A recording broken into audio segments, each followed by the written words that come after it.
नमस्कार दोस्तों, जय जोहार। मैं कौशल तिवारी और बिहनिया संझा में आपका स्वागत है। 2024 के लोकसभा चुनाव में एक बार फिर साबित कर दिया है कि छत्तीसगढ़ में भारतीय जनता पार्टी को हराना कांग्रेस के लिए मुश्किल भरा काम है।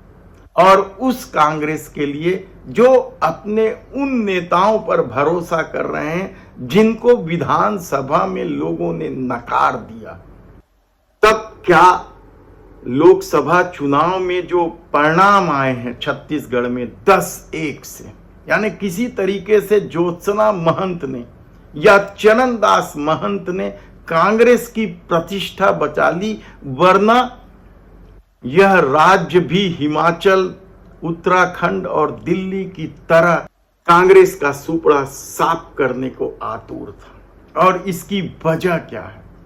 क्या भारतीय जनता पार्टी ने सचमुच इतनी मेहनत की थी कि वह 10 सीट जीत जाए, या कांग्रेस ने जो खेल खेला भीतर खाने से, या कांग्रेस की रणनीति जो कमजोर रही उसकी वजह से भारतीय जनता पार्टी अपना गढ़ बचा पाई?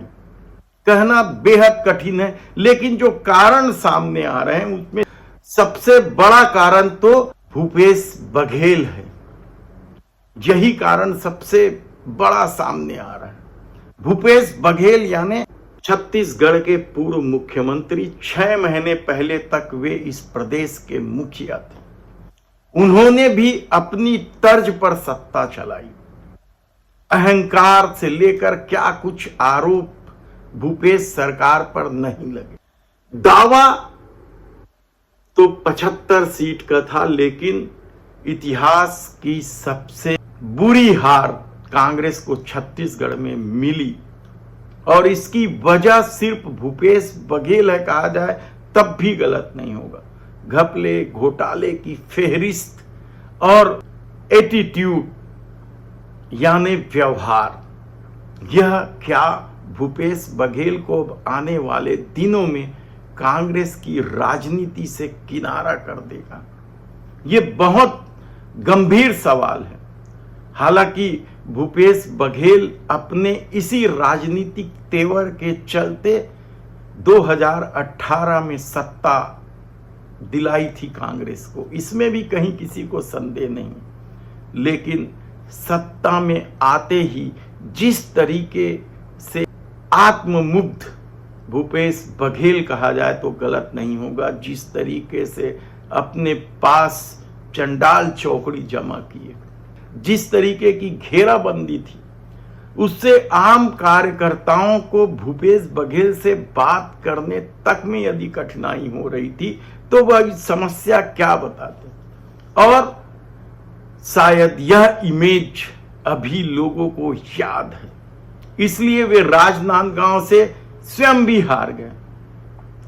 तो उनके मंत्री रहे शिव डहरिया और कवासी लखमा को भी हार का सामना करना पड़ा। उनके चहेते विधायक माने जाने वाले देवेंद्र यादव को भी हार का सामना करना पड़ा।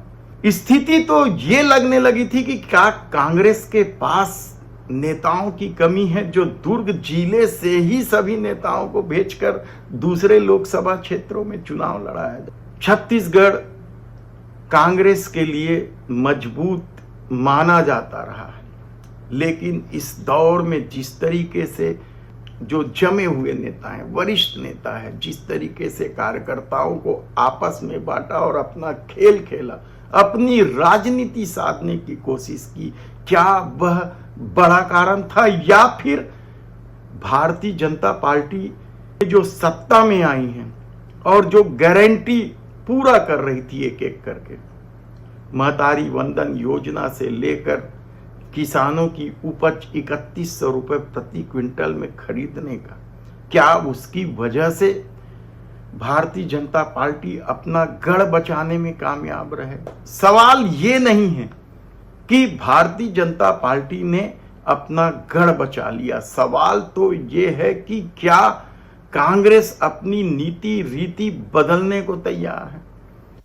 क्या नए नेतृत्व को मौका दिया जाएगा, या फिर अब भी कांग्रेस में सिर्फ भूपेश बघेल की चलेगी?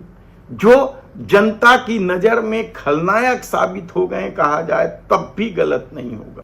फेरिस्त है घोटालों की और उनके व्यवहार को लेकर भी कांग्रेस के भीतर बड़ा असंतोष है।